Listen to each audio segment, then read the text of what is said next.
Hey Zizia, Dr. Johnson here. We're going to talk today about something that's very important, and we've talked about this a little bit in the past on how to maintain muscle, but today I want to talk a little bit about not only how to maintain it, but also maybe possibly how to build muscle. Because a lot of people, as they're heading into the new year, are going to make a resolution that they want to lose weight. That's a great resolution, but we might want to change our mindset and say, I want to become healthier. Because see, weight loss is a side effect of being fit. And if you can maintain muscle and or possibly build muscle, then you're going to be able to burn more calories for routine activities. That helps you maintain a leaner body mass, which again is going to improve your fitness level. Anytime you improve your fitness level, you're going to be able to utilize oxygen better. Anytime you're utilizing oxygen better, you're going to reduce inflammation in your body and you're going to reduce oxidative stress, which we've talked about. And oxidative stress and inflammation are two of the underlying issues that create an environment within the body that makes it easy for disease to come into our system. So if we can keep those at a minimum, reduce oxidative stress, and we can keep inflammation low, then we're going to be a healthier person. And that's kind of our goal. Because see, inflammation, which we talked about last week, is really what makes you fat and sick. Because if you're inflamed, your metabolism is going to come to a screeching halt. And then as I stated, anytime you're inflamed, that creates a process of oxidative stress. It becomes a vicious circle. I've got oxidative stress, I'm becoming more inflamed. I'm more inflamed, I've got more oxidative stress.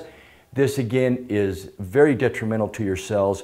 This is going to slow down your metabolism. It's going to be very easy to gain weight, and then it's very easy for disease to come into your body. And then you're not going to feel well and you're going to be unhealthy. So in 2018, we're going to want to improve upon that. But see, we need to make sure that we're doing this wisely. And so don't just kind of run to the gym and jump on that treadmill and start pounding out 3, 4, 5 miles when you really haven't been doing that for a long time, because you're not going to feel well, okay?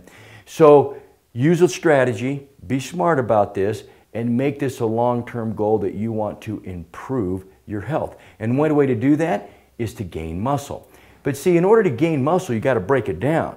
So we call this muscle synthesis, is what you're creating muscle, and then you're breaking down muscle. So exercise breaks down muscle, but then once you break it down, you can rebuild it if you're eating the right foods. Because see, many, many years ago, endurance athletes were told to do what we call carb loading, and to eat high amounts of pasta and sugars, and during your run and your endurance training to consume these packets of high sugar. Not a good idea. Because what we're seeing, and what I've seen in the past with many of my patients that are endurance athletes that have followed that, they carried extra weight and they were pre-diabetic. You would think someone that exercised, or not excessively, but on a daily basis, and that would be a very fit person. But unfortunately, as we've talked about many a times, you cannot exercise your way out of a lousy diet. And consuming high sugary foods or foods that convert to sugar quickly is very detrimental to your system, because it creates inflammation and oxidative stress, which we talked about, okay? So what can I do then to build muscle and to help maintain muscle? Well, as we stated, exercise is very important.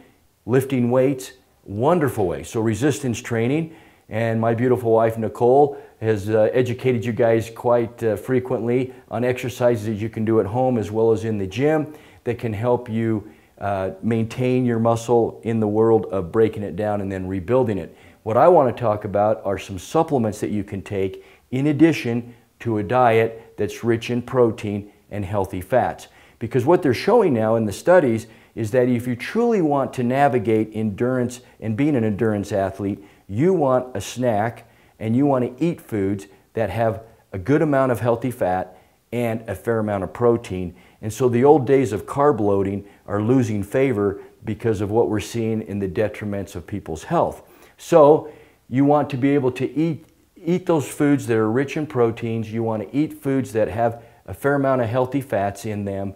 And then you want to moderate and minimize your carbs. But when I say that, we're talking about sugars, we're talking about refined foods, right? Because those are the ones that are hardest on our bodies. But in addition to eating those foods with as much, again, real food in the sense of protein and healthy fats, supplement, okay? This is where the Mighty Moringa comes in again in the supplement of the Super Mix, because it contains a fair amount of amino acids. This is wonderful that you can get such a nutrient-dense food, and thus the Moringa is referred to as a superfood because it contains antioxidants, it contains anti-inflammatory properties, and it contains amino acids on a daily basis that can help you rebuild muscle and give your body the nutrients it needs to make new muscle, right? So it helps prevent excessive muscle breakdown, because see, when people start to reduce their caloric intake and they start to diet, unfortunately the body will start to break down muscle at times in order to create energy. This is what we call a catabolic state. Well, this is going to maybe lean you out, but you don't want to lose muscle. You want to maintain as much muscle as you can because it's vital to maintaining bone health. It's vital to maintaining a healthy metabolism, and it's vital to maintain a high level of function as we go through the aging process, which we've talked about. So consuming the Super Mix on a daily basis will help. And the other thing that helps quite a bit and would be a wonderful snack, either pre or post workout, would be the plant-based protein powder. A lot of people like the vanilla. I prefer the Dutch chocolate, but whatever one you like, consume that right after you exercise or right before, and you're giving your body the nutrients that it needs to help maintain muscle synthesis, which is maintaining muscle and creating muscle, and then it's preventing muscle breakdown. I also like to recommend real quick a product or another supplement that you could take on your own that is in addition to the highly nutrient-dense products that Zesha puts out, and these are branched-chain amino acids, BCAAs. Look into those. And if you're exercising on a regular basis, consume BCAAs daily, and this will give you additional amino acids to help maintain that muscle and help you build muscle. It will not bulk you. You will not become a bodybuilder, but you'll be able to put more muscle on easier as you're exercising regularly. So Zesha, hopefully those are some tips that will help you obtain that goal in 2018 of being healthier. And this is Dr. Johnson signing out.